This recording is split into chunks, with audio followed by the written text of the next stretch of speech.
we does a teaching on human reason. Yeah. You have it. Yeah, we sent it on the phone. It's the board. Yeah, well, see, could I read kind of small a little bit, so do the best I can. Appreciate you. We are doing teaching on human reason on Thursday nights. And our purpose on doing a teaching on human reason is for us to know that human reason is sin.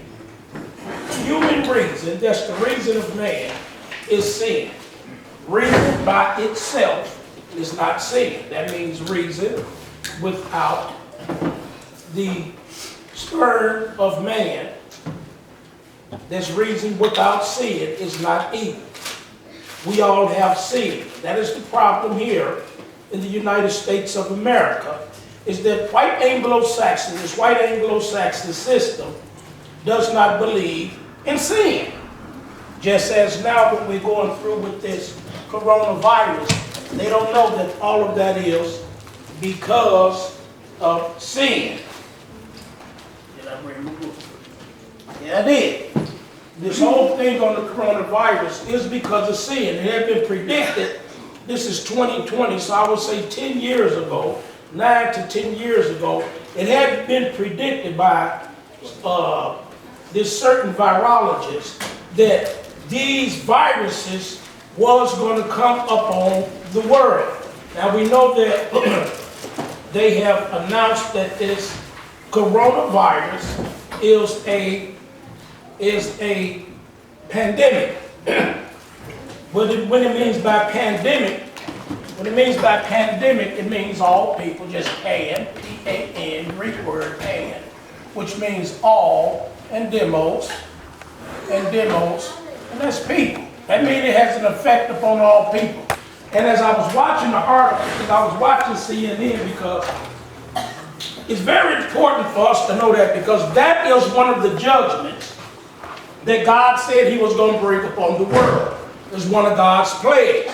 He told us in Revelation 18, come out of her, my people, and be not partake of her plagues. I'm not a prophet. I do believe I've been called to preach and teach the word of God by the Holy Spirit, that I am an ambassador of Christ. And I have been telling you guys these things is going to happen. We haven't seen nothing yet. It's going to get worse. I told you it was going to come a time when we were not going to be able to leave the country. You don't remember, you're not paying attention to what I'm saying. You think that America is this good entity, this good place. This is a very wicked and evil place, and I keep telling you guys that. But many of you have so much confidence in America because you believe that, quote, America has been good to you. You truly believe that the white Anglo-Saxon system has blessed you and been good to you. Well, the same white Anglo-Saxon system that you believe that has been good to you and has blessed you is going to kill you. That's what it's going to do. The health system that Barack Obama, or even the previous presidents, I believe Barack Obama had in place 2 years ago,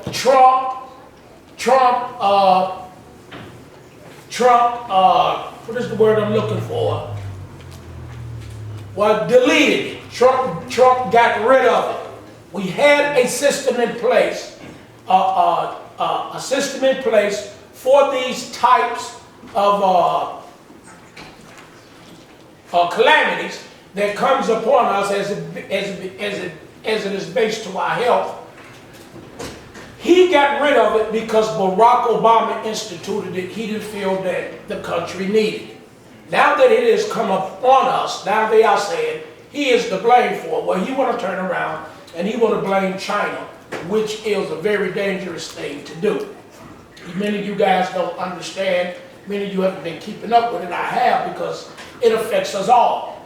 I want to tell you that now. If you're sick, you get a cold. If you get a cold, you start having chills, you get a fever, you get sick, stay at home. Don't come here. Stay at home. Because many of you still are mingling with those in the world. Those of you who work on jobs, you should not be in those people's faces. I text those the other night that work on job. You should not be in their faces. You should not be shaking hands with them. You should not be sitting down with them. You should not be slapping high fives with them. You should not be associated with them at all. And you have done that in the past, and you know you have. So I'm telling you now, you need to stay away from them. And I'm not telling you to stay away from them. God told you to do it in the world. But many of you don't believe the word of God. Y'all don't believe. So you still affiliate and want to fraternize with your neighbor and with those in the world, not knowing their background, not knowing their lifestyle, not knowing how they live, not knowing where they go, not knowing what they do, all based on because they live next door to you. And you believe because they're in your neighborhood, they like you and they're good people. That's your human reason. That's sin. God has called us to sanctification. That's what God called us to, set apart. He done that with Israel when he brought them away from Egypt. When he brought them out of Egypt and he brought them into the land of Canaan, he told them to drive the people out before they go in and possess the land. He said, if you mix with the people, they're going to become a snare unto you. That's exactly what we have did, those of us who profess to be of the church. And us and those of us as being black, we have mixed in with white Anglo-Saxon America, and white Anglo-Saxon America has not only polluted our minds, but they have polluted our bodies. They have messed us up, especially mentally.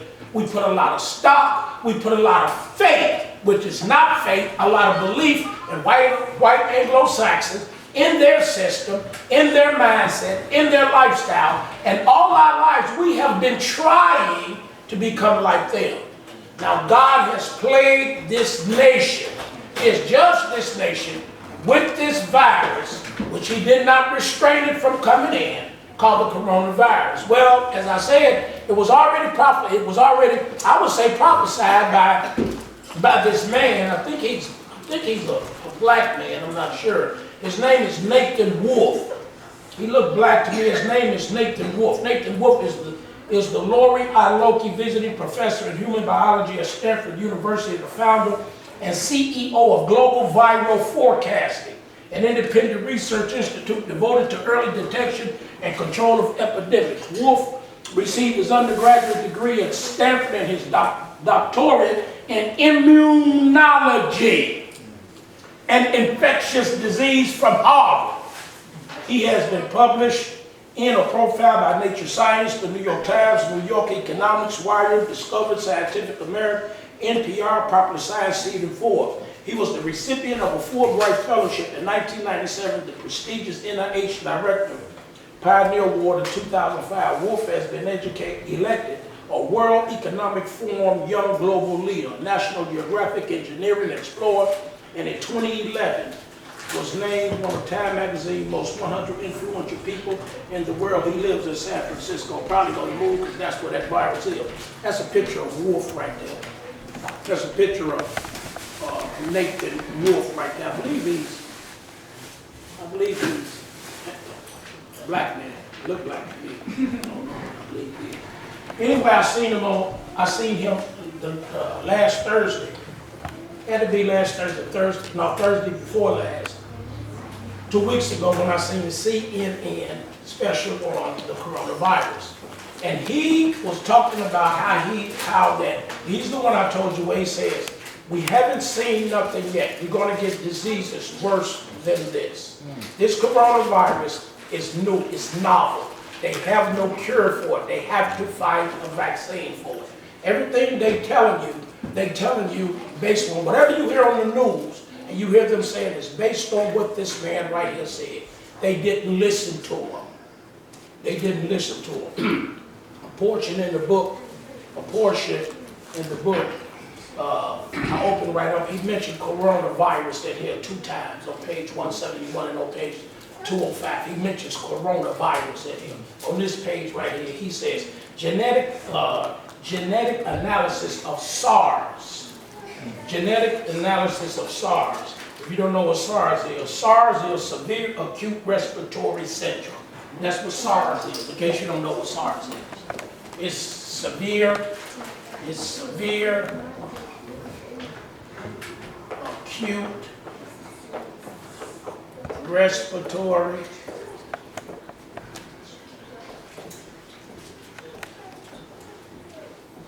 I'm not spelling that right. Respiratory. Respiratory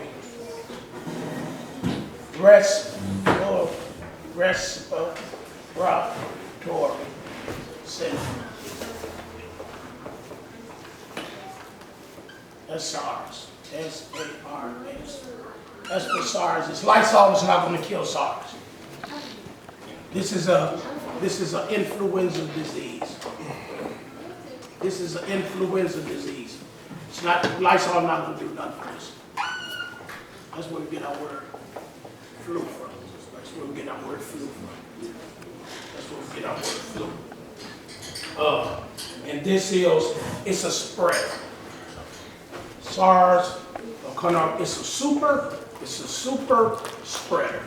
You can get it just by walking up to somebody, you standing this close to them, and you say, hey neighbor, hi neighbor, how you doing? You got it, you in trouble. See, God has told you to separate from people, but we haven't been doing that.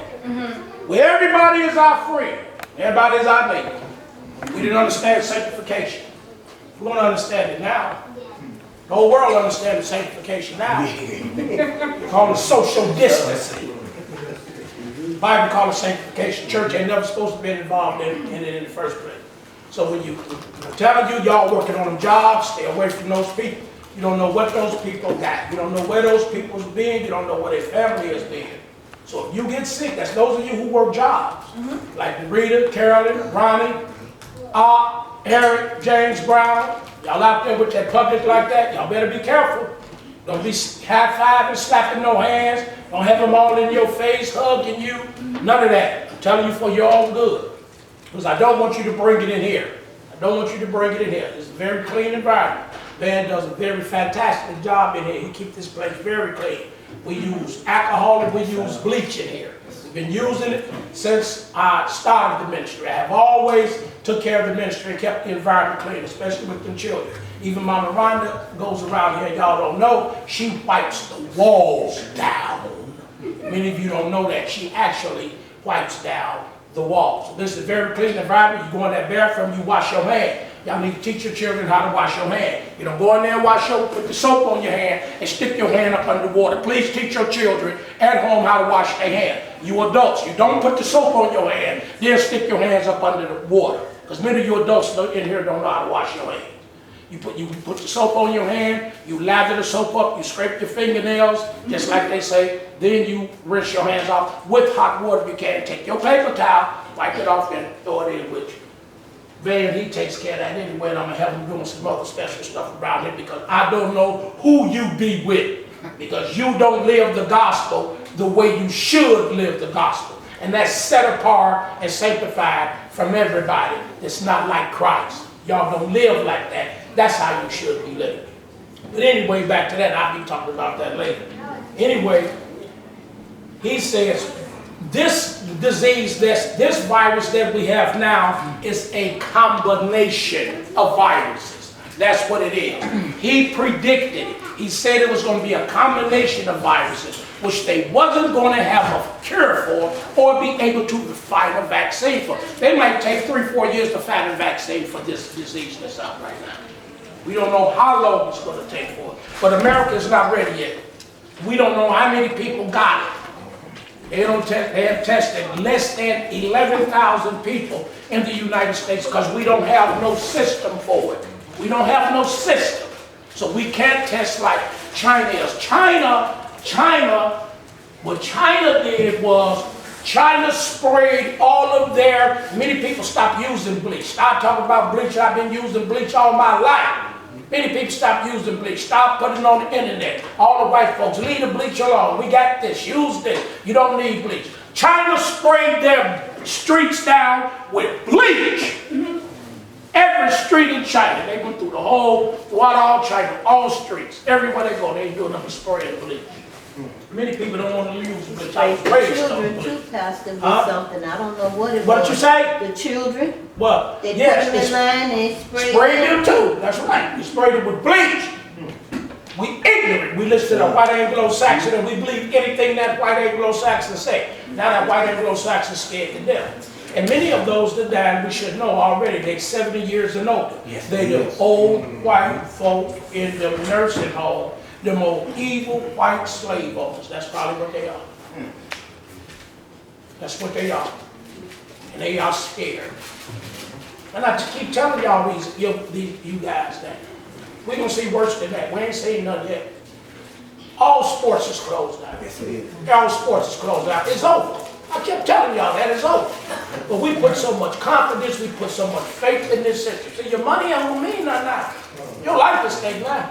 Your money don't mean nothing now. Your house don't mean nothing now. Don't mean nothing now.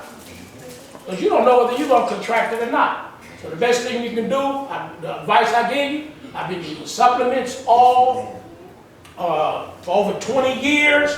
Most people laugh at me. Most people think it's funny. You better keep your immune system built up. Because if your immune system falls, you are vulnerable. Those of you with underlying disease, bad hearts, asthma, respiratory infection, diabetes, you are very prone to this disease. You don't know who has it. So it's best to keep people out of your face and you to stay out of people's face. If you start getting a cold and you start getting sick, you better take care of it right away. Don't delay. You start getting sick, you're coughing, and you're snotting everywhere. I see you there, I'm about to ask you to leave because I want you in here like this, spread those germs through here. I can't take no chance like that. I got sheep, I need to shepherd. That is one of my responsibilities. And I've been teaching you guys for a long time. So teach your children how to wash your hands and leave people alone. He called you to sanctification. That's what he called you to. But we want to be involved with everybody in the world. Everybody is our friend. Everybody's our neighbor. Everybody being good to us. We being nice to everybody. And those working in the hospitals, they are in trouble. Those working in the hospitals are in trouble because when they first found out about the disease, they did not quarantine the people. They didn't have no system set in place. They didn't know what to do when that first coronavirus first hit the United States of America. They sent these people home. And that's how that disease got spread throughout this nation. White people don't listen. They like their Disneyland. They like their parties. They like their movies. And all of it been taken away from them in a month. By God. No movies. No plays. No cruises. So you want to see America, we like Disneyland. We like to sit on the front seat at the basketball games. Now you ain't got nothing. And I'm really speaking to you in here who fought me all of those years, those who have left me. And you can see the fruits of it now. Those of you that sit here and continue to fight me, got angry with me, because I told you about sanctification, telling your family you separate from it. Now it's coming to pass. And we ain't saying nothing yet. This guy said recombination. That means one virus combining with another virus. Recombination plays a potentially vital role in a number of viruses. Genetic analysis of SARS shows that it's likely a recombinant virus. That means that it's a one virus that combined with another virus between a let me slow down. Genetic analysis, genes. Like we seen in them chromosomes, they got genes, RNA and DNA. These are RNA genes, messenger. They jump from one host to another host. That's how they get on you. You don't even know you got it. They jump. The coronavirus, it jumps from one host, it'll jump into the next person. You don't even know you got it. It jumps. What that mean? It's alive. Genetic analysis of SARS shows that it's likely a recombinant virus between a bat coronavirus and another virus. Between a bat coronavirus and another virus. Probably a separate bat virus we have still to discover. These two viruses form a novel recombinant mosaic virus prior to infecting humans and cities. These viruses' potential to recombine may very well have related to the interaction of animals that previously would never have been in contact in the wild as they made their way along market networks. as we have seen in HIV, influenza, and SARS, recombination and reassortment provide more other secret methods to seed new epidemics. Rather than transplant an entire new microbe, two microbes, one old, one new, can temporarily interact in a single person and exchange genetic material. The resulting modified agent may have the potential to spread and become a completely new, completely unprepared for pandemic. He wrote this in 2011. I'm going to read you a lot of this concept. And it has happened to us. And we ain't seen nothing. It is more than he told them it was coming. They wouldn't listen to him. They didn't believe it. Tonight we're going to be talking about human reason. Human reason is evil. And I keep telling you guys that mankind is evil. I went to buy some bleach today. They don't raise bleach up to $8.99, $10 a gallon. And I was showing Lolita that when a crisis occurs, the white man and society use that as to prey upon the people. That's exactly what they are doing. You can't even find no Clorox wipes.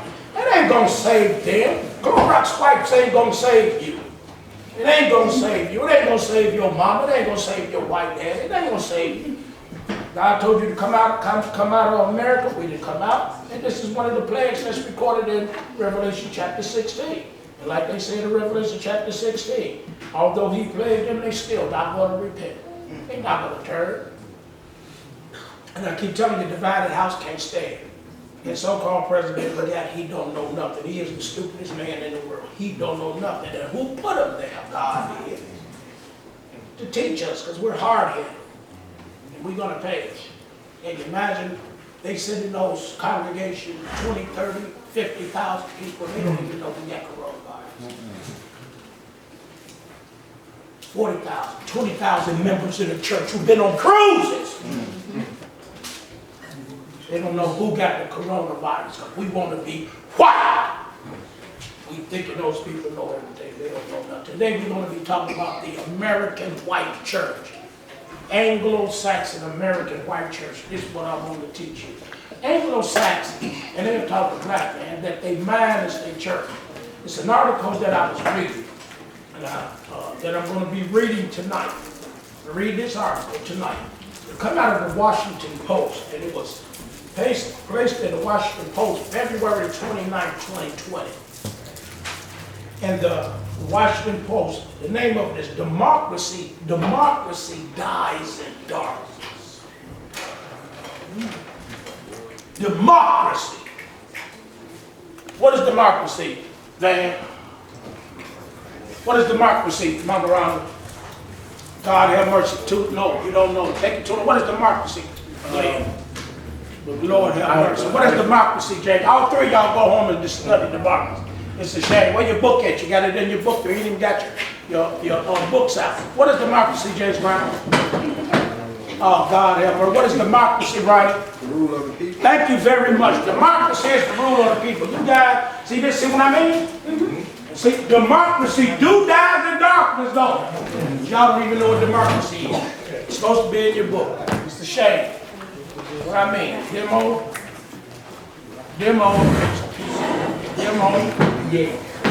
democratia, right?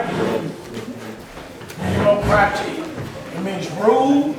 Kratia means rule or the reign. And this is of the people.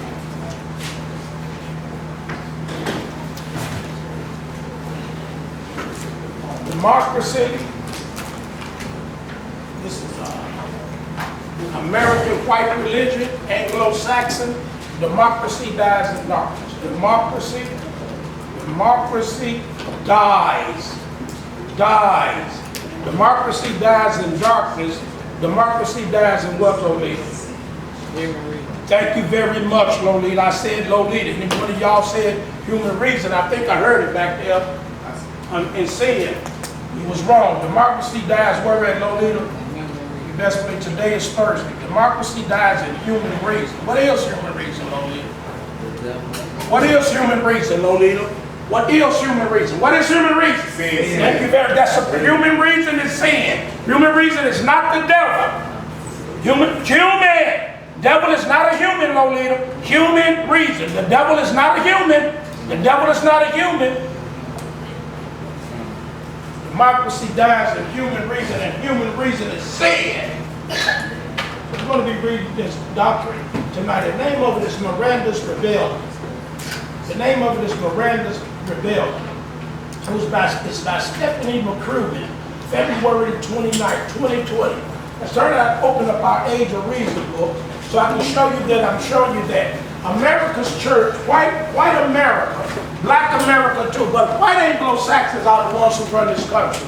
Let's not have no argument or no debate about that. We know ain't no black man running this country nowhere. We know ain't no black man write no Constitution of the United States, no Declaration of Independence, no Bill of Rights. He just fought for his part in it so he can be, quote, included. And this is what his inclusion costs him.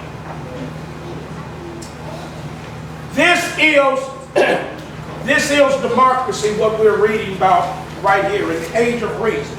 The author's profession of faith. That's what white American religion is, their profession of faith. And this, we're going to relate what we're reading here to what I'm going to read to you about Miranda's Rebellion. It's called Miranda's Rebellion. But it's called Democracy Dies in Darkness. Democracy dies in darkness. Democracy dies in sin. The rule and the reign of the people dies in sin. And the rule and the reign of the people is human reason. Talk back with me. That's what rules the people, human reason. The Declaration of Independence was human reason. The Constitution of the United States is human reason. This is human reason, just like you think. You think like this too. You shouldn't, but you do.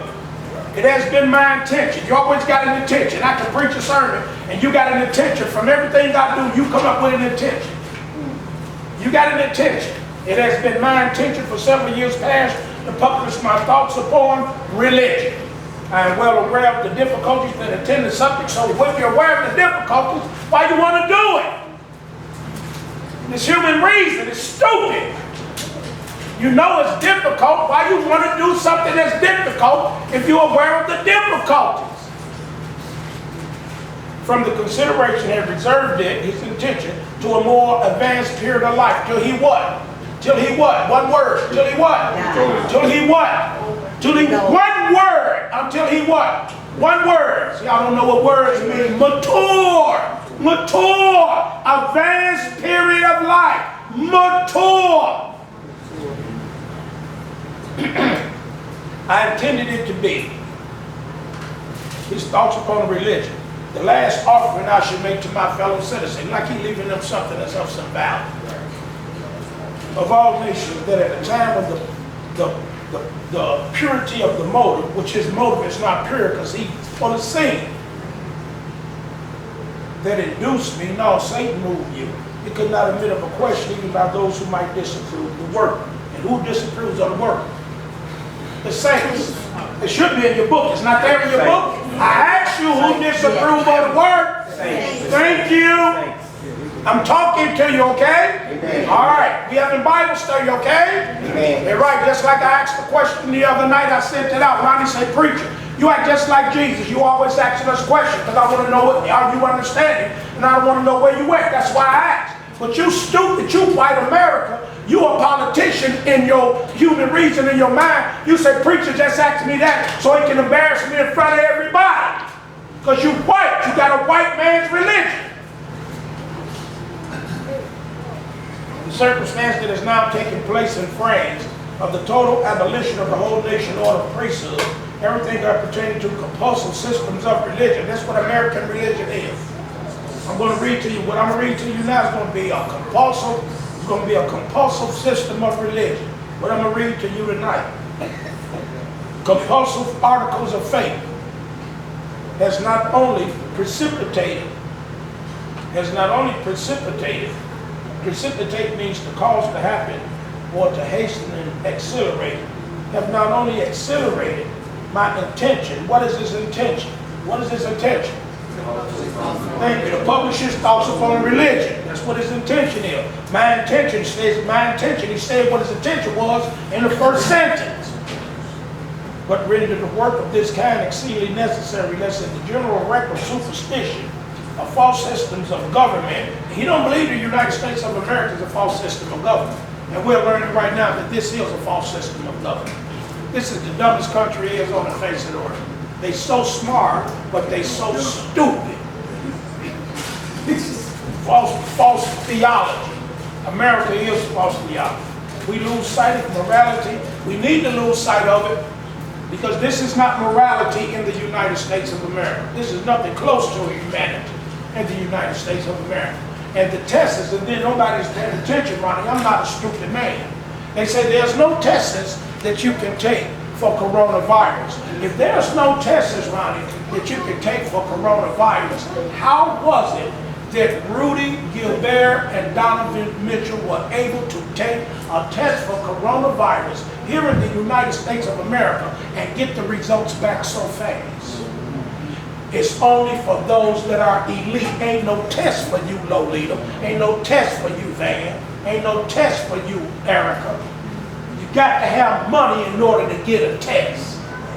It's only for the elite. And in Italy, they saying, the individual, and I told y'all this was going to happen. If Mixon was in Italy and he had coronavirus, they would not cure Mixon. Mixon will die. You would die, man. You would die, Cleo. You old. So they say you ain't no use to the country no more. They're going to do the same thing here in America. You ain't no more use no more. They're going to stop giving y'all medicine. You just going to die and go to hell. And you don't fought for this doggone country. You don't bled for this country. You don't kiss this country behind in this country. Catch you or throw you in a damn box. And I keep telling people that, Ronnie. This is an evil place. You ain't productive. They can use you. So they say that Italy, they making decisions now. They said that when they come, they ain't got enough hospital beds, they ain't got enough medicine. So if you come, Lolita, you got a stroke, we look at your condition, we look at your underlying conditions, we look at how you can benefit us, how you cannot benefit us, and that is where we draw a conclusion from whether we're going to test you and try to cure you from this coronavirus. It is a pandemic. Pandemic means that it's global, it's in every part of the world but Antarctica. And I'm going to read this a couple of times. I was watching CNN, and CNN made this statement right here. And when they made the statement, I wrote it right down in my book. I was reading this book, and I was watching CNN. And when they made the statement, I wrote it down in my book. It said, for our purpose, we'll define a pandemic as new infectious agent. Coronavirus, that's the new infectious agent that has spread to individuals on all continents with the exception, of course, of Antarctica. That's the only place it's there. And why it's not there? It's too cold. So we have a pandemic. The World Health Organization announced yesterday that we are in a global pandemic. We ain't seen none yet because we don't know how many cases there is in the United States of America. There's only 11,000, under 11,000 people did that. We're in trouble. They said we might be worse off than Italy, and I do believe it. And like I told Ronnie, you see who God hit it with it first, right? Roman Catholicism. Now goes out there and lay hands on the Pope, heal them to give them the little youth. They can't even take the Eucharist no more. Can't water baptize nobody no more. Ain't nobody gonna be able to take the cracker and juice.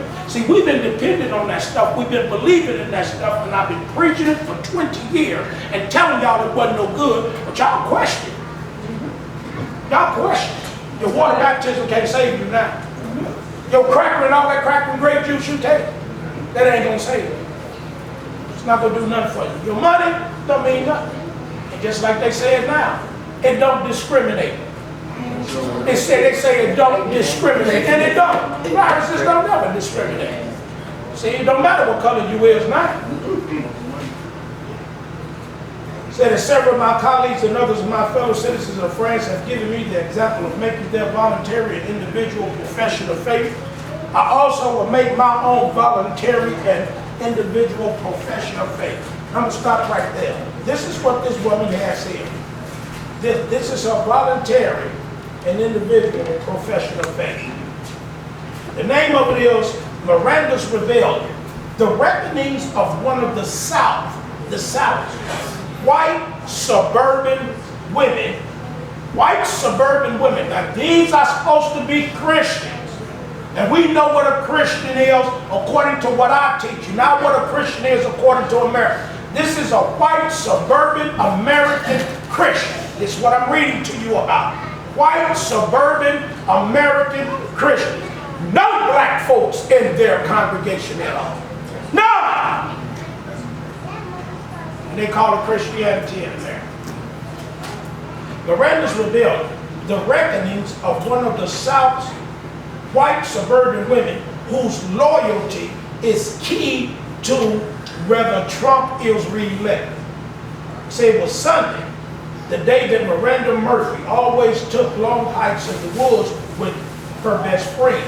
She looked forward to them, and when she heard Liz pulling up the long gravel driveway, she came downstairs and out through the garage, past the deer heads. That's how the viruses get into our country. By them killing and skinning them deers, taking them deers, and viruses, and it's microbes, it's bacteria in them dead animals, and they hang them up on the wall for trophies. They nasty. You ain't found that nowhere in Israel. Nowhere. They nasty. They hunt and skin them animals. And by touching, they hunt and skin an animal, and they cut themselves where the blood transfers from an animal into them. They nasty. Chinese people is nasty. White Anglo-Saxon have always been nasty. You go and read their history. Ask Ock, is they nasty. He got a book on them. They nasty. They always have been. China too. Eating monkey and monkey brain and bush meat and dog and all of them animals out of the doggone forest, which haven't been clean. And then we want to be like them. So we go over there, we ride on the ships with them, we fraternize with them, we hug them. Hey, how you doing? It's glad to be here. Isn't this a great vacation? All this crazy stuff we do, and we don't know that all the time we are contracting microbes, bacteria, and viruses. So she's got all these damn deer heads hung up on the doggone wall, all in the house, and on the garage, and everywhere, and we think that's something to prize. He speaks about that in the viral. He speaks about that. He speaks about that in the viral storm too. He said that's how the microbe. That's how most of the diseases and the virus and the microbes we got. That's how we mostly contract from them going out in the woods, hunting them deer, stripping them down, cutting themselves, transferring that blood, bringing it back and forth on them airplanes, driving them all around this country, bringing them back and forth across the state line, interconnection. So they're just moving from one place to another. We're just moving them from one place to another. So when you look around and be all over the world just like they are right now. We call it vacation, having fun, pleasure, hunting. She came downstairs, out through the garage, past the deer heads on the wall, the rifles in the gun safe, and all the things that led her to call the home she shared with her husband, Manly Lane. Philip Murphy was working on the truck outside. Hey, Liz, he said, as Elizabeth Hahn got out of her car. Hey, she said to Miranda's husband. In the unfolding life of Miranda Murphy that afternoon, many number of people claimed to know her best. Republicans, Democrats, presidential candidates, and all the strategists and pollsters looking to her as a key to winning one of the most consequential elections in recent American memory. While I'm reading this, all of this is human reason. You should be able to hear the wickedness and the evilness in it. You should have heard the darkness in it already. Republican, Democrat, presidential candidates, the strategists. Those are people under the power of human reason. So you can understand. Strategists, human reason. Strategy of the human reason. Many of you still don't understand what I'm teaching, what I'm preaching. Y'all really still think man is good. Man is no good at all. When I say at all, I mean at all. Ain't nothing good about them. Nothing. But none were more certain they knew Miranda than the two people watching her toss her hiking gear in the car and pull her long, blonde hair into a ponytail.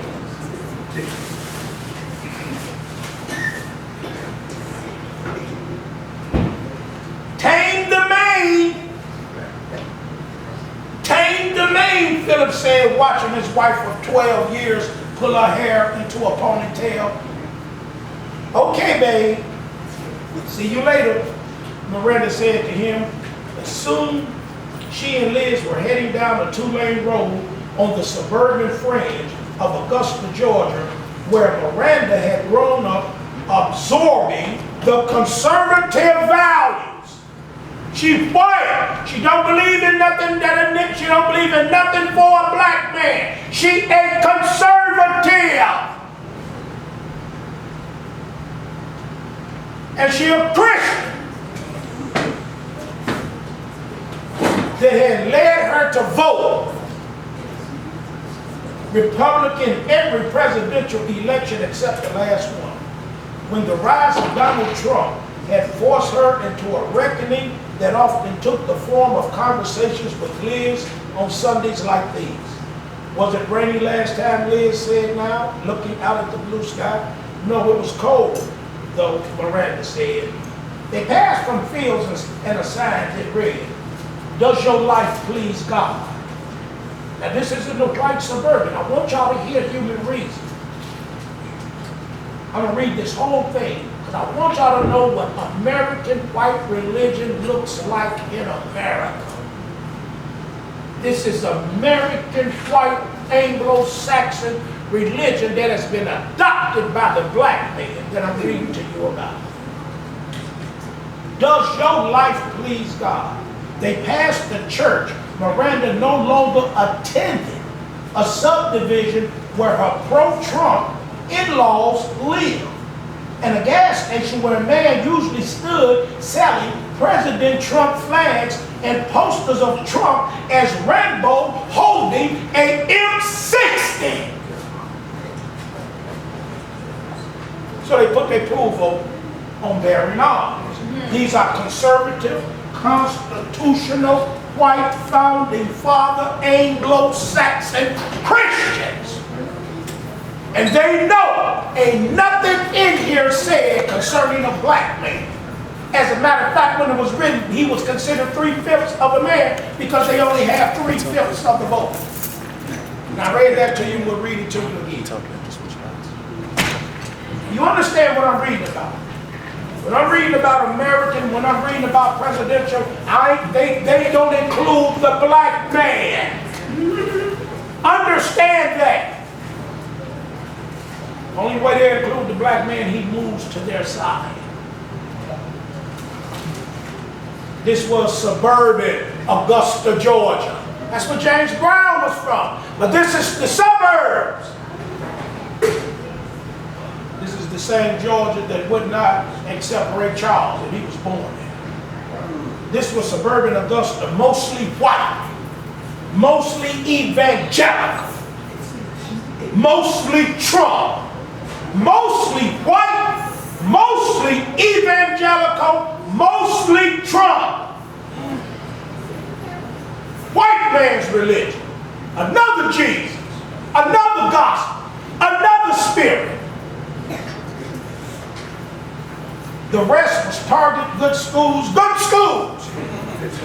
and prayer group. The rest was Target, good schools, prayer groups, and Panera Bread. Miranda played some music from her phone. Randy Travis, Weezer, Tupac. And soon she and Liz were pulling into the empty parking lot. Alongside the woods were there, where they talked their way through the past 3 years since Trump's election. They stood at the edge of the pines, deciding on a path they had named the Robert Frost, after the meditative poet. Miranda adjusted her backpack. Liz got her water bottle. You ready, said Liz? Yep, said Miranda.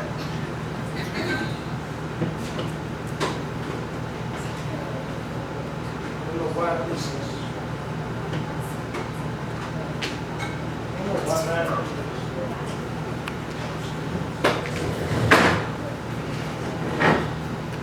Okay. Yeah, all right. She is, all right. Yeah, that was right.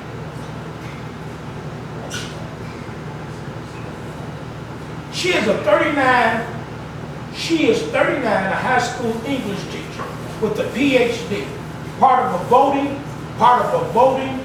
demographic whose rebellion could upend the political map of the country. Not just suburban women, not just white suburban women, but white suburban women in the South whose loyalty to Trump will need to remain in power. It is the kind of loyalty that has always been expected of white Southern women who have long played a role as allies of the status quo. This was true during the days of slavery.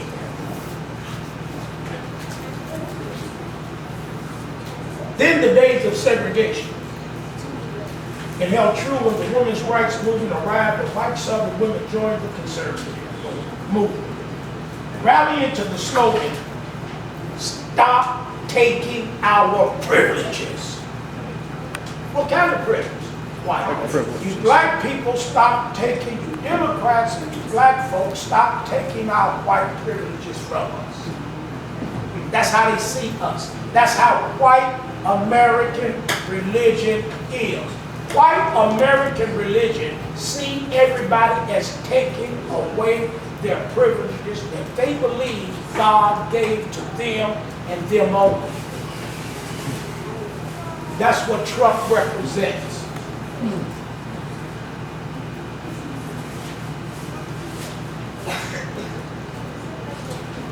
In all the decades that followed, it has been the votes of white Southern women that have defined and shored up the moderate Republican Party. What is that?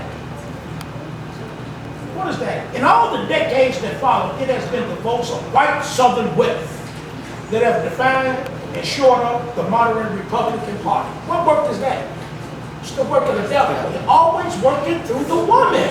I tell you, wake up. Hear me when I'm preaching. Hear me when I'm preaching.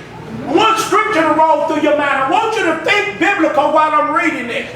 White Southern women. Think biblical. I want you to think and run it. And run their husbands. Why? You're not listening. You're not thinking, what did the woman rule started with the devil? What is it? It's politics. Who's ruling the women? You guys not with me tonight. Y'all not hearing me tonight. I talked to Jada, I talked to y'all. This one should be rolling through your mind. When I see the coronavirus, I see Revelation 16, Revelation 9. I see the 7 seals be open. I see the plagues. I don't know what y'all see. Y'all don't see the word. That's because you ain't in it enough. Y'all don't hear the word. It don't raise up in your rope or rise in your heart and in your understanding. When you hear certain things, it should resonate in you. If it don't, then when this stuff go down, you're going to be caught in it. Because you ain't going to have nothing to tell you what to do. You ain't going to have nothing in you to tell you what to do. So you're going to compromise. You're going to fall into the snare of the devil. They probably have already become a snare to many of you already. Stop taking our privileges. What privileges? Our white privileges that the devil gave us in Genesis. Y'all don't be hearing me when I preach. Y'all don't understand human reason, truly. Y'all don't even hear the devil's doctrine. This is the devil's doctrine. Stop taking our privileges. White suburban women, so-called Christian. I'm reading to you white religion, white Christianity. Stop taking our privileges. In all the decades that followed, it has been the votes of white white Southern women. Well, who did the women vote with in the beginning? Thank you very much. She voted with the serpent. It's politics. It's Arco Church, ruled by the Archon. It has been the votes of white Southern women that have defined and shored up the modern Republican Party. Black women and Latino women consistently deliver huge marches to Democrats. And in the 2016 election, 52% of white women outside of the South voted for Hillary Clinton. According to a study by the University of Arkansas Blair Center of Southern Politics and Society. It is white women. It is right now white women in the deep South who have remained the loyalists. The research showed giving Trump 64% of their vote in 2016, a figure that did not include Miranda Murphy, who had first started re-evaluating the politics after the election of Barack Obama, even though she had voted Republican. Her loyalty is to who? Her loyalty is to who? Her loyalty is to who? Of what? Thank you very much. Her loyalty is to the devil. She votes.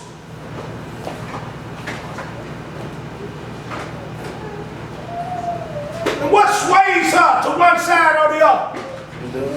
What sways her from one side to the other? Human reason. It depends on how the devil moves her. Just like he do you. Trying to teach you how human reason operates. He sways you and moves you from one side to the other side. From one side to the other side. From one side to the other side. He still got you. She votes. You don't understand what I'm saying about human reason. It was all the comments I kept hearing like, change the channel. I don't want to see that black face. This is what she heard in the house. What swayed her now. It was all the comments I kept hearing. Like, change the channel. I don't want to see that black face. I'm telling you what's going on in these white homes. Y'all stand up and see these white people on TV. Don't believe that, Erica. Don't believe what you see that white politician up there, that he's on your side. Don't you ever believe that. You ever believe that? You ever believe that they on your side? You got to be a fool.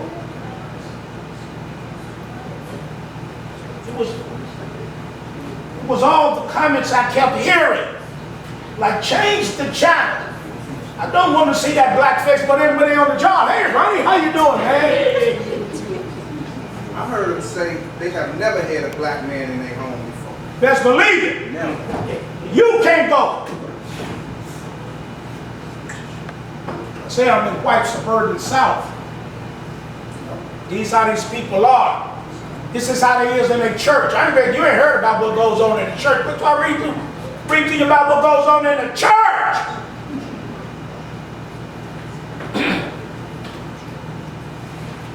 It was all the comments I kept hearing like, change the channel. I don't want to see that black face, and you're supposed to be a Christian. There's neither Jew nor Greek. There's neither bond nor free. There's neither male nor female. There's neither circumcision nor uncircumcision. We all one in Christ. These church folk, just like you got them in the black neighborhood too. Change the channel.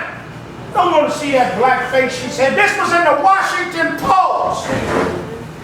This article was in the Washington Post. Change the channel. I don't want to see that black face, she said. It was always that he was black. Not that he was liberal. Not that he was a problem with some Protestant. I always thought being a Republican meant supporting the military and lower taxes, not being racist and ignorant. She said that the white politicians are racist and ignorant. But was Thomas Paine racist and ignorant? Yes, he was. Was Thomas Jefferson racist and ignorant? Yes, he was. Was Reagan racist and ignorant? Yes. Was Nixon racist and ignorant? Yes. Was Humphrey racist and ignorant? Yes. Was Lyndon, he was a president, was Lyndon B. Johnson, the Yes. so-called black man president, was he racist and ignorant? Yes. Was Abraham Lincoln racist and ignorant? Yes. What's wrong with y'all? Our parents call us wrong to trust these Anglo-Saxons. They paying now. What they're afraid of is their mamas dying now. Them old slave holders. They dying now. 80, 70 years old.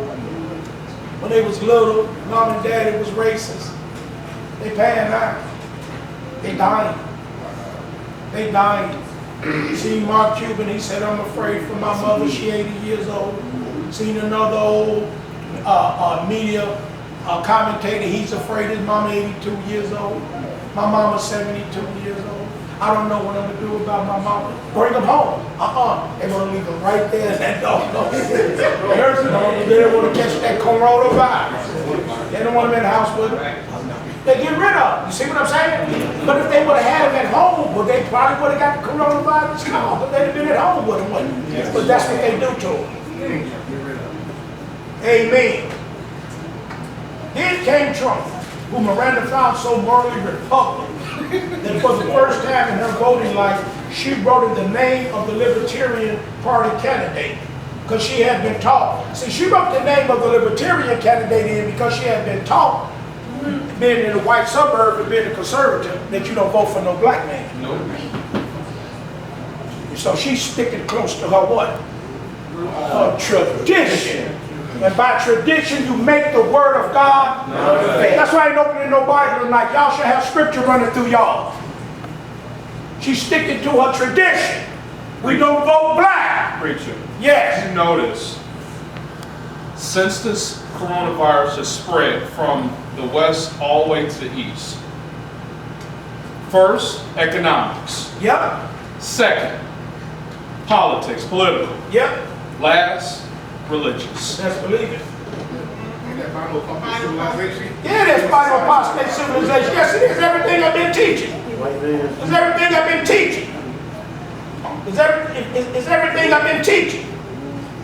Everything I've been teaching. That's what I've been telling you. Leave this word alone. Come out of it because, and they not gonna forgive the debt. Never. They say they give you a low interest loan. Yeah, they did. We give you a low interest loan. Still alone. Well, Biden, they say he black for the black man. He said, no, we're not gonna give him a low interest loan. We just give him a loan with no interest. Anyway, go, you getting the what? A loan. They ain't gonna never forgive your debt. That's my point I'm making. That's the whole point I'm making. Trying to find that part what Charles just said that I read in here. That it was going to become economic. It was going to bleed down just like Charles said. I got the book, Charles. Oh, okay, cool. And this guy said it in there. Said it was going to affect economics and everything. He said it. Had a lot of things in here that I got highlighted. I'm going to find the economic and then I'm going to put me up, stick it there, because I know it's at the top of the page.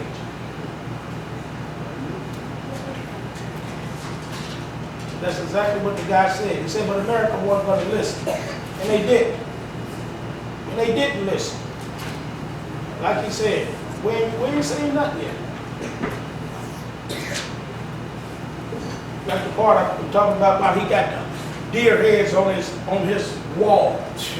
They say hunting and butchering create serious risks, but even contemporary industrial livestock practices, including factory farms and modern meat production, substantially alter the ways in which we interact with animals in our world. They also increase the probability that an animal virus will spill over to humans and become a pandemic.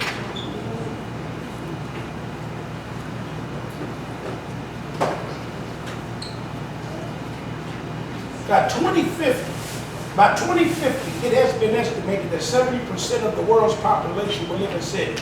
and with highly dense urban populations, the microbes of wild animal and livestock population, and the efficient transportation networks overlap, new diseases will certainly emerge. We ain't saying nothing. You know why? America's greedy. America's greedy. Man is greedy. He got one thing on his mind. I'm gonna move on. I don't see that far I got. I'll have it next time. I'm gonna read you a lot of things out here. He said it was gonna affect us. Here we go right here. I got it.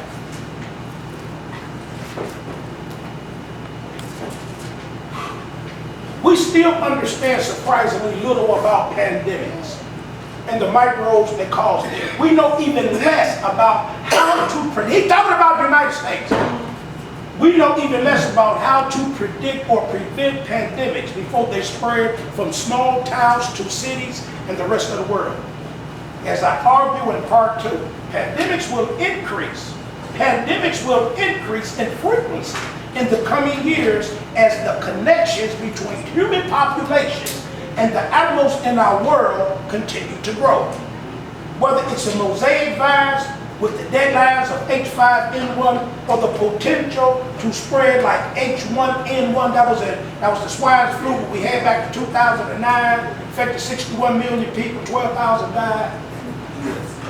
Whether it's a mosaic virus with the deadlines of H5N1 and the potential to spread like the H1N1, a resurgent SARS, a new retrovirus like HIV, or a new retrovirus, most frighteningly, a completely novel microbe that blindsides us.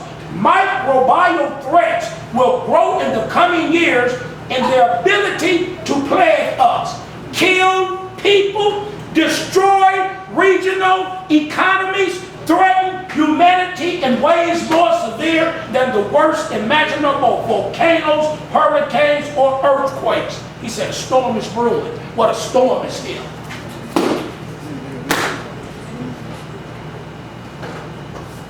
The storm is here.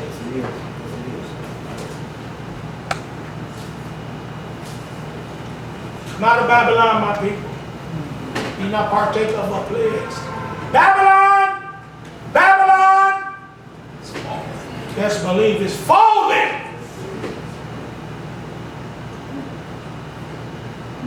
Still worried about this dude, you know, it used to be funny what he does.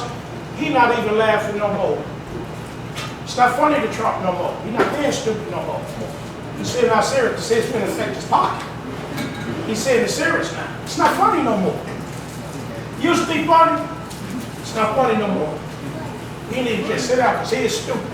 His ignorance is truly, his racism and his ignorance is truly being shown. He's racist and he is ignorant. Think of all the dumb black people that voted for him. He ain't stupid, man. I mean, man ain't stupid. Listen to this right here. Let me finish this. But I'm going to finish this. It says, it is white women in the Deep South who have remained the loyalists. The research showed giving Trump 64% of their votes in 2016, a figure that did not include Miranda Murphy, who had first started reevaluating her politics. She reevaluated, but she did not. Thank you very much. Listen to the lady. She reevaluated. She's not sitting talking to nobody. She wrote this stuff over in her mind, ain't she? She wrote this stuff over. What is going on, Daddy? Every time I see these white folks, they talk about the black folks, and they doing the black folks like this, and I'm going to church, and I'm supposed to be believing God, and they got signs up, do my life, believe God, and I do love God, but then I've been talking about white home, that the nigga, he crazy, and we don't vote for no black folks, and they trying to take our stuff from us and our privileges. But I'm going to church, the woman confused, just like some of you. You can't love the world and the devil at the same time. You can't serve God and mammon. Any man be a friend of the world, he's the enemy of God. I called you out of the world.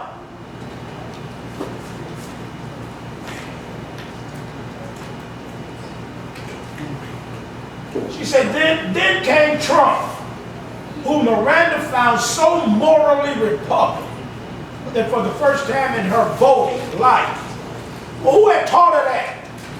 My dad. For the first time in her voting life, she wrote it in the name of the Libertarian Party. She wouldn't even vote for Obama.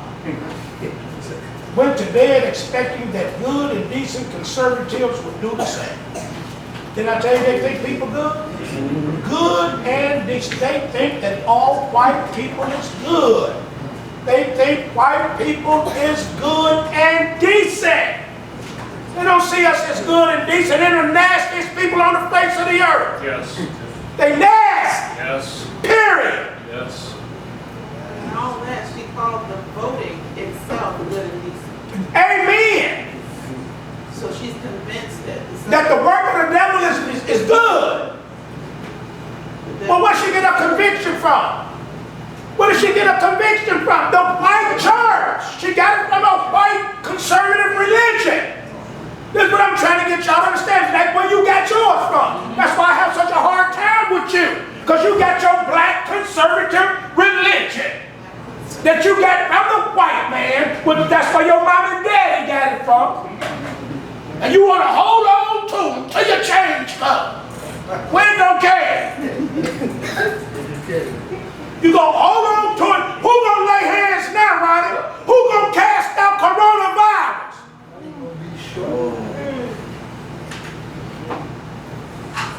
What pastor's anniversary gonna do now?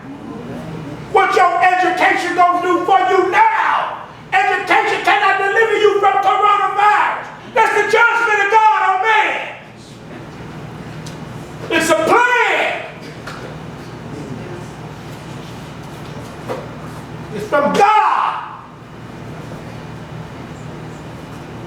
Who it's from? She woke up realizing she was wrong. Church members had voted for Trump. Her parents had gone for Trump. Her husband, Philip, Trump. But then came Liz, a New English teacher in her district who was outspoken and had a sticker on her cell phone with the image of Justice Ruth Bader Ginsburg and the word dissent. She was not like anyone Miranda had met before, a Republican who would become a Democrat, who she described her Trump-era self as a full-on rage machine. Miranda was not sure how to describe herself. What's she supposed to be? Thank you very much. What do you mean you don't know how to describe yourself? I'm trying to get y'all to understand human reason, Ronnie.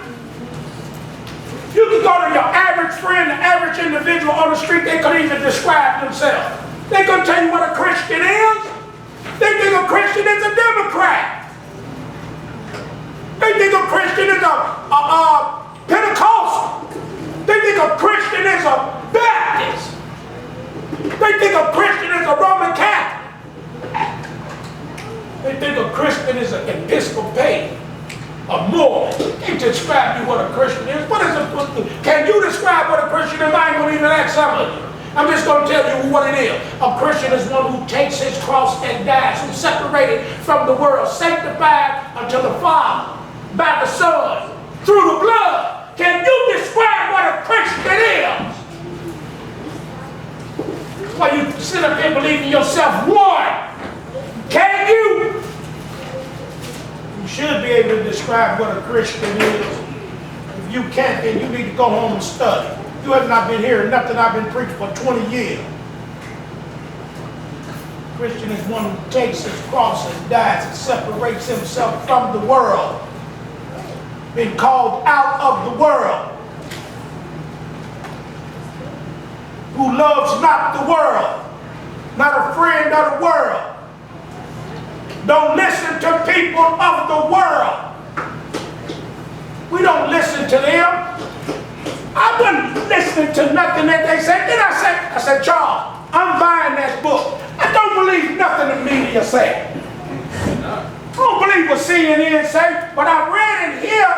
And every everything this man said is the same thing CNN is saying. So CNN and the news media is not the one who had the information. He's a virologist. He studied it. So I went to the source. So I got my information from on coronavirus. And to get my information for coronavirus off CNN and on news, I read it in a book from a virologist, Nathan Wolf. I know what I'm talking about. He had predicted in 2011. Didn't he, Charles? Yes. That was him, Charles, standing up there with the beard. I remember. I said, Charles, I got to have that book right there. I said, that man know what he's talking about. We ain't through. We ain't seen nothing yet. No. We ain't seen nothing yet. No. This is a mutation. This strand here, this is a mutation. It's not like the original in Wuhan. I'm going to read it, son. You know what he's talking about. It mutates. It jumps. It jumps on you. When it's jumped on you, you don't even know it's on you. It don't jump on Lolita. Lolita don't even know it's on you. Then Lolita get contact with you, it jumps on you. It's on you and it's on Lolita. You don't even know it's on you. Then it jumps on Van. Van don't. Neither one of y'all don't know y'all got it. All of a sudden Lolita gets sick. 4 or 5 days later, you start getting sick. Maybe a month, 4 or 5 days later, Van start getting sick. Now they're trying to find out. They had a meeting in Massachusetts. One man had it. One man. He went to that meeting. One man had it. He went to the meeting, and once he went to the meeting, he went home. When he went home, his wife and his daughter got it. No, before he went home, he went to another meeting, and they caught it at that meeting. Then he went to a restaurant somewhere. They caught it at that restaurant. After they caught it from the restaurant, he went home. That's how they got it in Massachusetts, from one man. Then he went home and gave it to his wife and his child. From one man. And you know what they told him? Don't hold the meeting. Money. They say, don't hold the meeting. Don't y'all go. No association. Social distance. No, they went ahead and helped the meeting anyway. That's how they got it in Massachusetts. Because we hard-headed. We love money, man. The love of money is the root of all evil. Miranda was not sure how to describe herself anymore. What do you mean? Other than at odds with the world she thought she knew. Now she at odds with the Republic.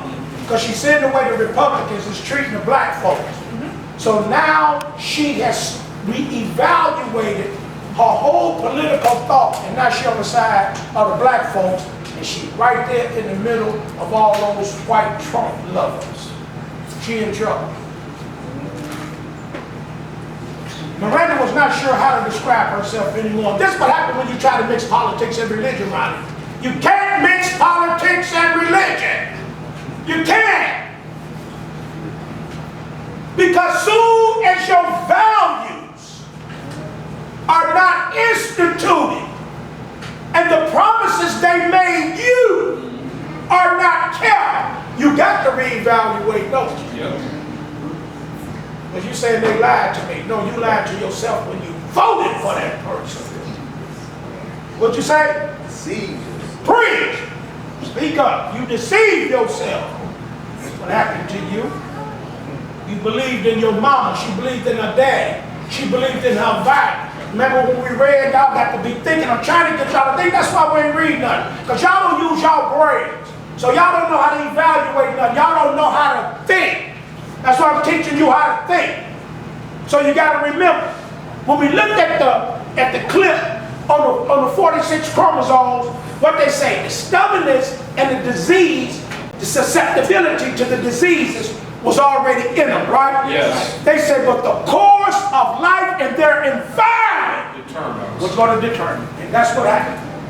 She got around with white folks, that's the way she was raised, just like the way you was raised.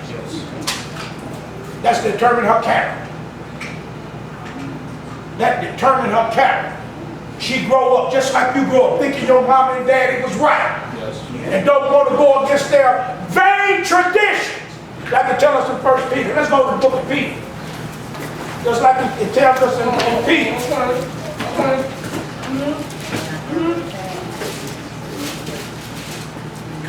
Like it tell us in Peter. What? Verse number 14. 1 Peter 1:14, as obedient children, not fashioning yourselves according to the former lusts in your ignorance that you got from your parents. But as he which have called you is holy, what she mean she don't know how to judge herself? What does she mean? She's not sure how to describe herself. She's supposed to describe herself as holy. What do you mean you don't know how to describe yourself? Well, see, they don't read scriptures in denomination. But as he which have called you is holy, so be ye holy in all manner of conversation. So you can't be a Democrat nor a Republican. You can't be a libertarian. You can't be of the world, period. Because the world is not holy. He that called you, that's the Father. He that called you. Not what you was taught in your house. He that called you. He that called you. Because it is written. I love this, Charles. Be ye holy, for I am. I'm not a conservative. I'm not a Democrat. I'm not a libertarian. I'm not a Baptist. I'm not a Church of God in Christ. I'm not Pentecostal. I'm holy. You don't know how to describe yourself? And if you call on the Father, that's the one that called you. He called you, Ronnie, to call on him. He called you to call on him, not cast a vote for a white man in color or in mind. In color or in mind. He called you to call on him. He said, when you pray, say, President Trump, thank you very much. He said, when you pray, say Pope. Our Father. When he said, when you pray, say Mama. Our Father. Dad. Our Father. Wife. Our Father. He called you to call upon him. You call upon everybody but him. I bet you they calling now. But I think it's a little bit too late. You're not going to be playing and then think you're going to turn around and call on God to save you and you ain't been serving him. What do you think God is? He's not like that. You ain't been serving him, and then as soon as the plague comes, as soon as you're stricken and you're afflicted by a judgment, he said, oh, you want to call upon him to save you? No. You better go read the Deuteronomy, what I read last week. He said, let your companies, let your gods deliver you. Those who you voted for, let them save you now. Because it is written, be ye holy, for I am holy. And if you call on the Father, who without respect of person judges according to every man's work, you voted, you're part of the world, you get the world's plans. Pass the time of your sojourning here in fear, for as much as you know that you were not redeemed with corruptible things as silver and gold from your vain conversation received by tradition from your fathers.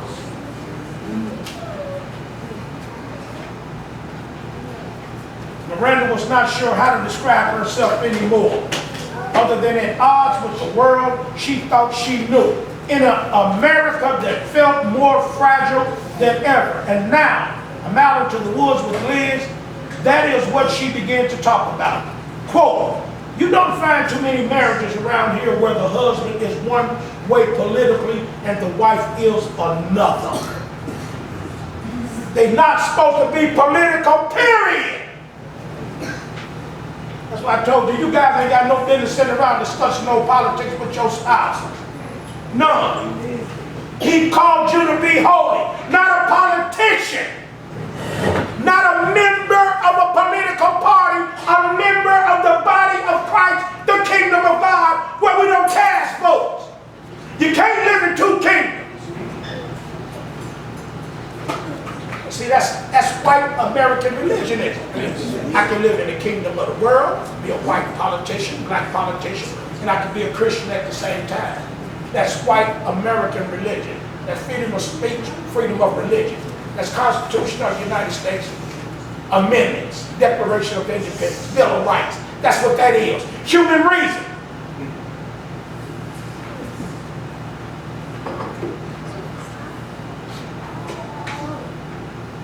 You don't find many marriages around here in white suburban Georgia where the husband is one way politically and the wife is another. Miranda said, living outside expectations is like running a marathon. It's like being exhausted all the time because you have to work so hard, Liz said.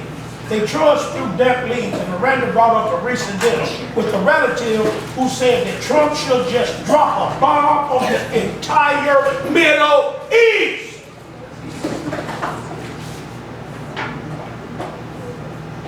And how hard it was for her to remain polite. It's those kinds of conversations I'm looking around thinking, am I the only one who thinks this is not okay? You just want to scream, Liz said. She brought up a confrontation she had at school over a white speaker who she felt was unfairly criticizing black activists. I was like, oh, hell no. But it's painful not to fit in. It's painful not to fit in. And you would throw Christ under the bus. You would deny predestination and the sovereignty of God to fit in. Assimilation. In your home, you will deny predestination and the sovereignty of God. In your neighborhood where you go, you will deny what I preach and teach just to fit in where you at that time. You white, and you don't even know it. You've been taught how to be like that. Do y'all understand? Don't leave it. That's a learned habit. You taught that. And you think it's you. No, it's something you picked up from the vain traditions of your fathers. They did the same thing. Get around the white folks. Shut up, be quiet. Don't say nothing. Don't open your mouth. Don't say nothing about around them. Since around the border, white folks kill you. We've been like that all our lives. At work, they said, don't you say nothing about the Pope, they'll kill you. It's painful not to fit in. There is one woman I know at school. It's clear she questions some things, but she is still in captivity. Miranda listened. She was by now used to how Liz talked.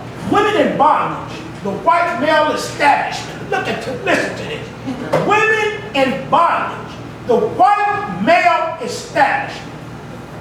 Liz, the daughter of a minister, now described the evangelical church as a fear-based cult permanently entwined with the patriarchal power system. I'm going to read it again. This is the white church. Liz, the daughter of a minister, now described the evangelical church. That's the preaching church. That's what evangelical means. I hope y'all know what evangelical means. It means to preach. Described the evangelical church as, quote, a fear-based cult, permanently intertwined, that means it's mixed, with patriarchal power system. That is politics. That's the white man's religion. Politics, denomination, traditions, and the white man's religions. Yeah, has God said? Where'd she get that from? Miranda was surprised by how often she found herself seeing what Liz meant. She had come around to Liz's view that being pro-choice did not mean being pro-abortion, for instance. She had stopped attending church party. She had stopped attending church party. She had stopped attending church party because of Sunday school. This is a shame, Lolita. Had turned into one long baby shower and she did not have children. No word! No word! They don't preach no word in no white church. Don't nobody want you around when you talk about the word. And that's what many of y'all problems is. I guarantee you, if you belong to God, He gonna make you. So y'all gonna separate on your own. He gonna make you separate. You gonna separate on your own. You either gonna separate be on my side or you're going to die and go to hell. One of the two going to happen. Or you're going to die and go, you're either going to be on my side and just like I said, you're either going to be on my side or you're going to die and go to hell.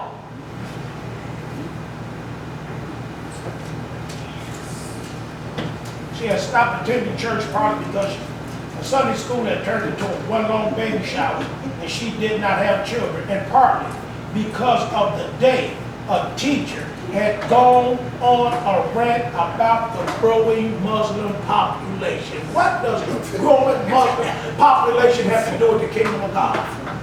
Nothing at all. Who cares about the growing Muslim population? You're not supposed to be of the world. Read the Bible in 1 John. That's what the whole problem is, low leader. Go to 1 John. What the whole problem is, 1 John chapter 4. What the whole problem is, 1 John chapter 4. 1 John chapter 4. Amen. 1 John chapter 4, verse 4. You are of God, little children, and have overcome them, the Muslim population. You have overcome the Muslim population, but the Roman Catholic population too. We are God. So if we are God, what are we? Holy. Thank you very much. We holy. We are God. We holy. You are of God, little children, and have overcome them, because greater is he that is in you than he that is in the world. They are of the world, therefore speak they of the world, and the world heareth them. We are of God. He that knoweth God heareth us. He that is not of God heareth not us. You either going to come over on my side or you going to hell. One of the two. Hereby we know the spirit of truth and the spirit of error. We know that doggone politics is an error because they don't talk about nothing but the world. Y'all don't even be remembering these scriptures and understand this. You find them talking about the world, that's because they are the world. They got the spirit of error. They're children of the devil. But y'all don't believe it. Y'all want to fit in.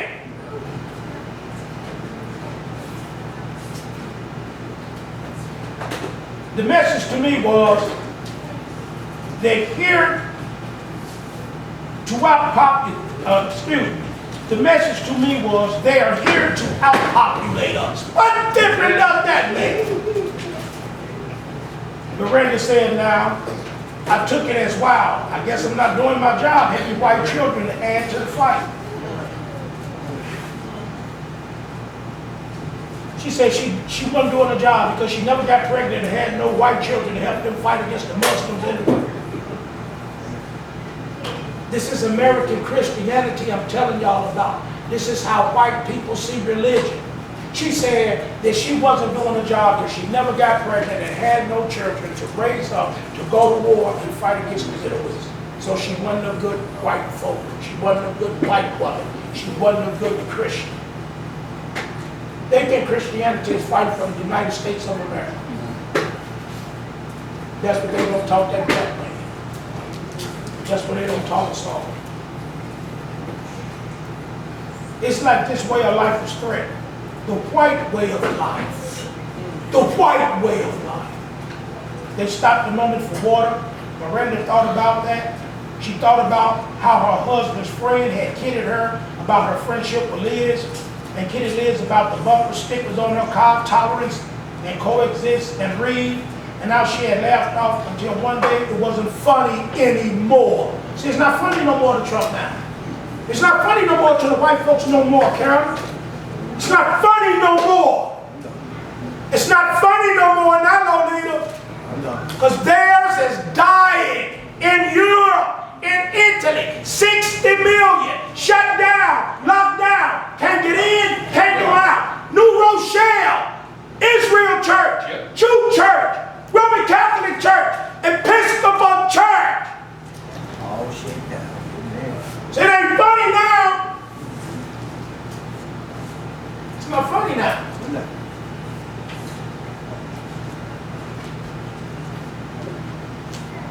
Exactly which one of those do you disagree with? Miranda said sharply. It's like they're wondering, are you changing? She told Liz now. It's a subconscious thing of what's next. Meaning, if my mind can be changed, what else could happen? See, she had a mind of Christ because her mind could be changed. The mind could be swayed back and forth. If your mind could be changed, it ain't no telling what else you'll do. One thing that can't be changed, my mind ain't gonna never be changed. I don't care if they get mad because I'm talking about white Anglo-Saxon. It's the truth. I'm not prejudiced. I'm telling you facts and the truth. Amen. Can't let nobody say he's prejudiced. No, I'm not. It's a fact. Show me.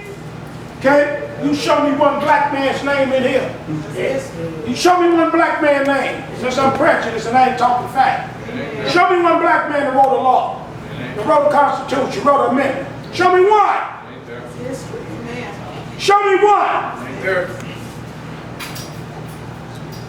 Preaching. I'm prejudiced. No, I'm not. I'm telling you the fact. Preaching. What?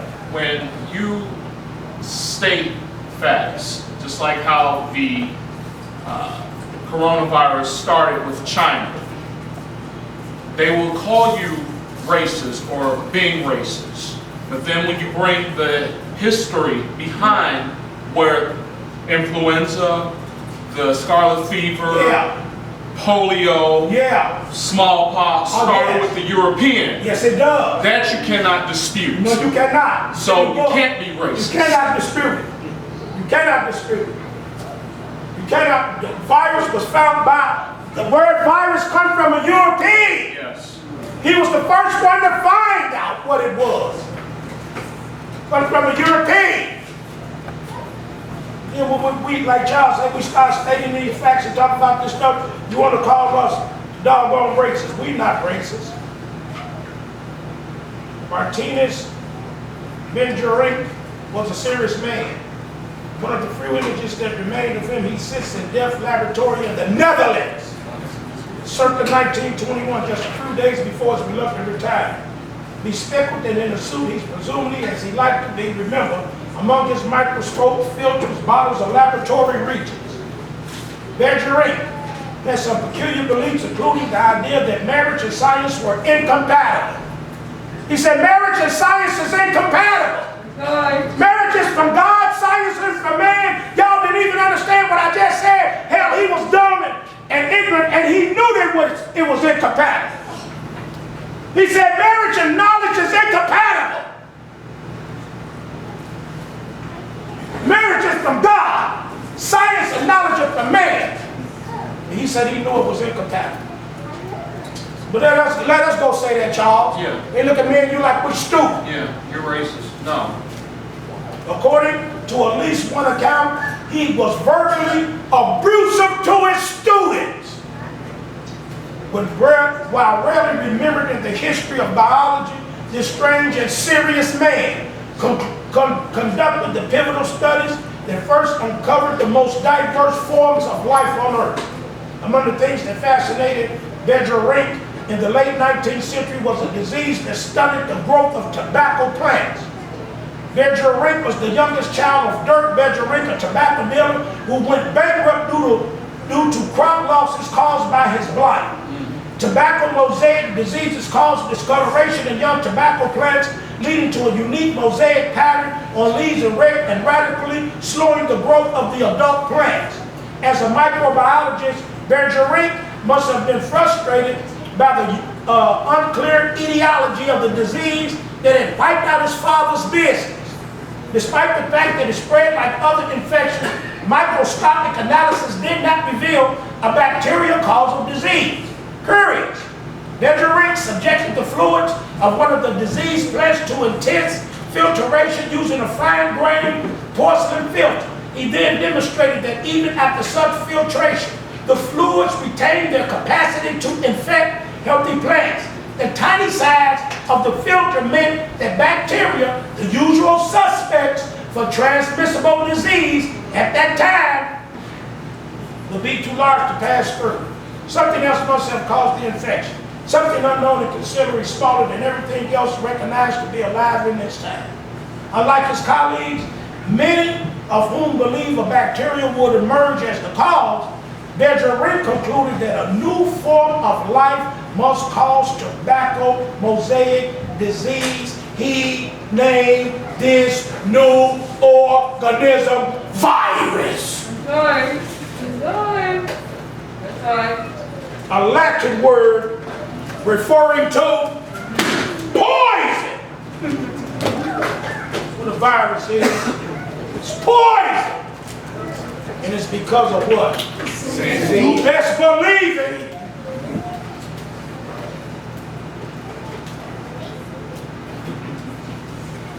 It's poison. Poison in your body. I think it is. See, the one thing that we had, I was discussing this with Mama Rhonda, okay? Charles, when we was young, we had this one vaccine, man. It'd knock anything down. It'd knock the elephant. I don't care what kind of disease it was called penicillin. When they took penicillin off the market, that was it. They took penicillin off and replaced it with ampicillin. That was it. What? I thought they replaced it with amoxicillin. Amoxicillin, ampicillin, both of them, they're practically the same. Both of them is the same. I don't know which one of them is stronger, amoxicillin or ampicillin. Both of them is the cillin. But they come out of penicillin. Penicillin, boy, you get that penicillin, that was it. Penicillin knocked out anything. Didn't take long either, Ronnie. I'm telling you, didn't take long, man. Didn't take long, boy. You're talking about white American Christianity. That's right. That's what we're talking about, church. That's right. That's right. It says the memorial of fallen Confederate soldiers has been in downtown Augustus, Georgia, longer, since 1878. A state honoring Soul Star and Augusta native James Brown stands a block away. She didn't enjoy making people feel uncomfortable. You were always a rule follower of Miranda's mother, was reminding her one day when they were having lunch, as they did most weekends at a place near where she had grown up. Her father was a retired drill sergeant. Her mother was a special education teacher who had taught Miranda what she considered the most important lessons of her life.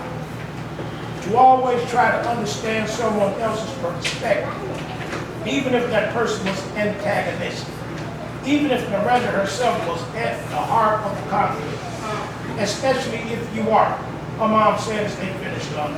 She had gone to public school, joined the ROTC, earned the nickname Commando Barbie for her ability to cross a broke bridge and dreams of becoming a military intelligence officer, which asthma cut short. She went to college at Georgia Southern where she was ambitious, studious, earned the new nickname Bombshell, which is what Philip called her when they first met in the geology class.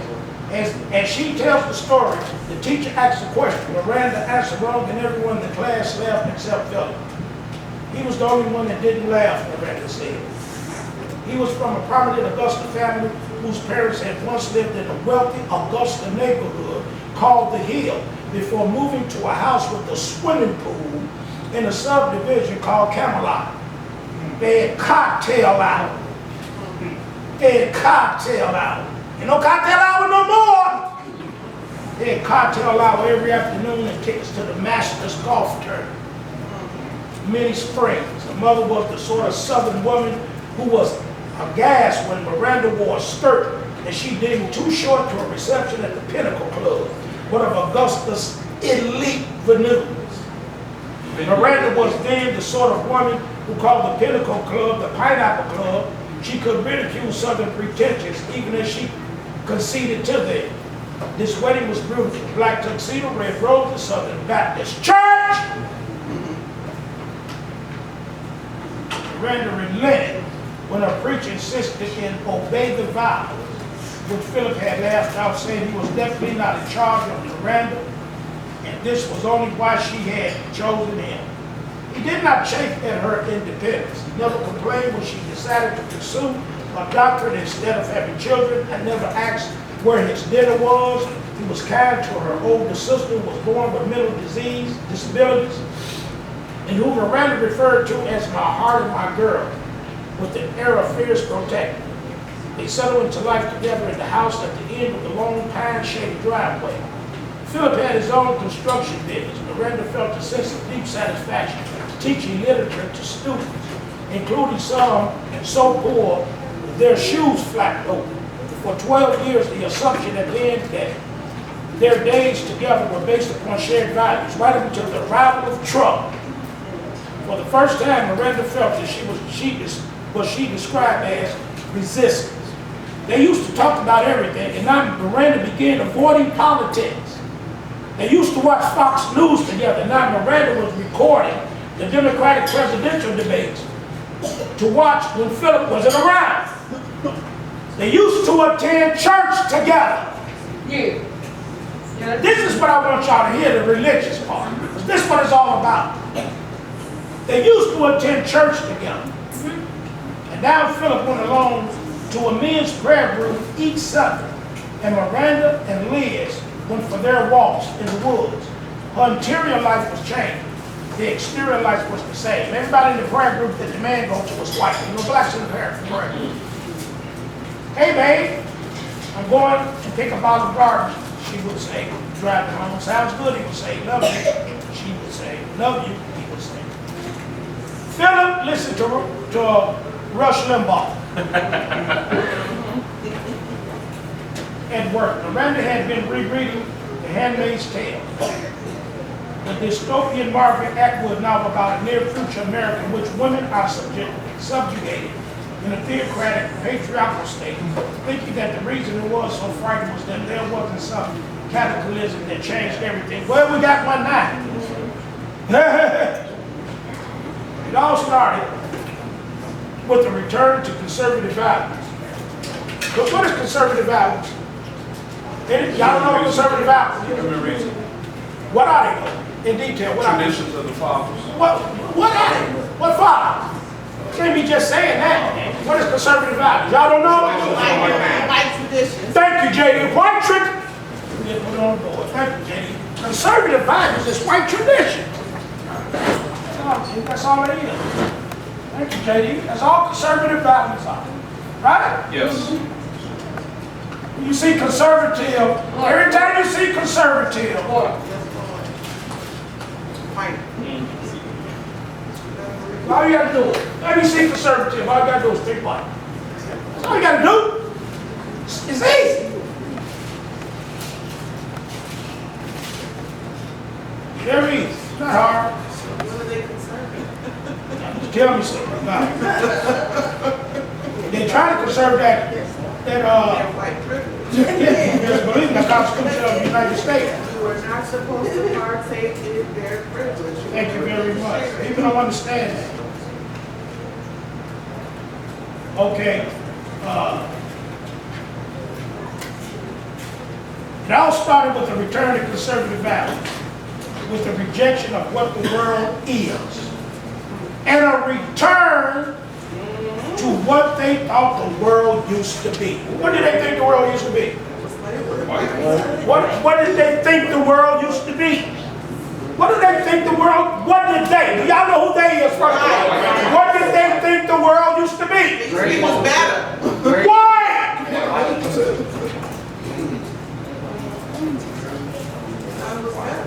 It was white. Black man had no say-so. It was conservative. It was white. No Mexican, no Chinaman, no Puerto Rican. It was white, Ronnie. I don't know why Cleo and Van and Mixon don't know. And Mama Rhonda, y'all must have been deep into it. It was white. They didn't have no say-so. None. Nigga, do what I tell you to do.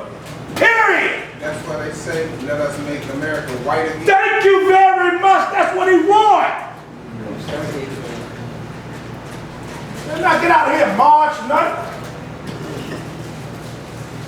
Those blacks that was serving in the military and the National Guard and in the military police, they was working for white America. Because if the niggas got out of pocket, they had to kill them and beat them back into submission. The black man, Rodney, that was working for the military police and the National Guard, when they would march, if the blacks got out of order, The blacks that was in the military had to beat the blacks to put them back to subjection. You would call them the house niggas. They were the house niggas. They was working for the government. They was working for the Constitution of the United States of America. That's ain't that the police right now? Yes. That's what they was working for. Who you think they was working for? They weren't working for. They went on the black man's side. They was on the white man's side. They divided us. They say, nigga, you come over here, you can have some of this stuff we got. Nigga say, yes, sir, Mr. Charlie. I'd rather be over here than be over there. Nigga made a choice. The nigga made a choice. He made a choice. He sought to save his life. He turned against his brother. But just like they did in Israel when the Titus came through there in AD 70, they have always divided and conquered. Talk to me, Charles. They did it in Israel. Yes. You want me to show you the Bible? Turn your Bible to the book of John. It has always been like this. I don't care what nobody say. It has always been like this, man. I'm going to end it on this note. It has always been like this, Ronnie.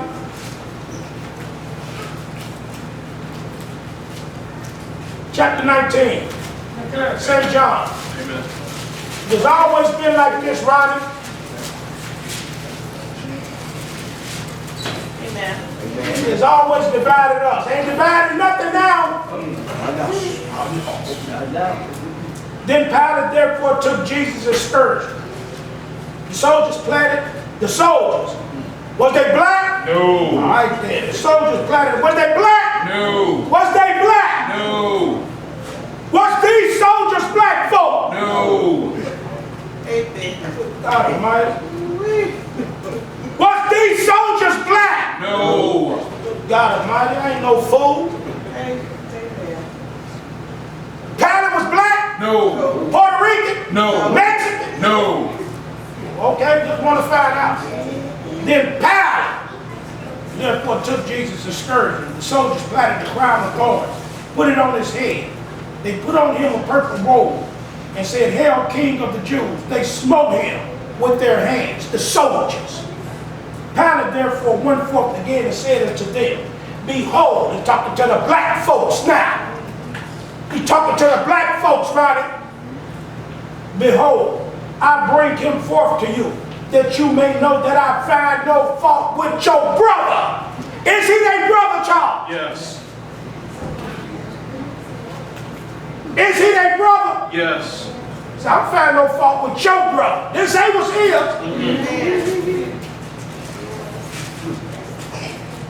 Find no fault with your brother. They smote him with their hands. Verse 4. Pilate therefore went forth again and said unto them, "Behold, I bring him forth to you, that you may know that I find no fault in your brother." Then came Jesus forth wearing the crown of thorns and the purple robe. And Pilate said unto them, "Behold the man." When the chief priest, the activist, JD, the activist, Charles, the religious leaders, Charles, Jesse Jackson them. Jesse Jackson them. When the chief priest therefore and officers saw him, they cried out saying, "Crucify him! Crucify him!" Pilate said until the chief priests, the religious leaders, he said unto them, "Black preachers, take ye him, crucify him." Twice, Ronnie, he told them, "I find no fault in him." The Jews, the black man, the chief priests, answered, "We have a law, and by our law he ought to die, because he made himself a son of God." When Pilate therefore heard that saying, he was the more afraid. He went again into the judgment hall and said unto Jesus, Whence are you? Jesus gave him no answer. Then said Pilate unto him, Speakest thou not unto me? Knowest you not that I have power to crucify you and have power to release you? Jesus answered, You couldst have no power at all against me, except it were given thee from above. For that reason, he that delivered me unto you have the greater sin. And from henceforth, Pilate sought to release him. But the Jews cried out, saying, I'm going to read this very slow. If you let this man go, you are not Caesar's friend. Whosoever maketh himself a king, speaking against Caesar. When Pilate therefore heard the saying, he brought Jesus forth and sat down in the judgment seat, in a place that is called the Pavement, but in the Hebrew, Gabbatha. And it was the preparation of the Passover. And about the 6th hour, 12 o'clock in the afternoon, he said unto the Jews, Behold your king. They cried out, Away with him, crucify him. Pilate said unto them, Shall I crucify your king? I'm going to read it very slow, Ronnie. The chief priest answered, the Baptist preacher, the religious leader who's leading the people, already done told him, we have no king but Trump. They stood against him, man. Turned up against him. Turned about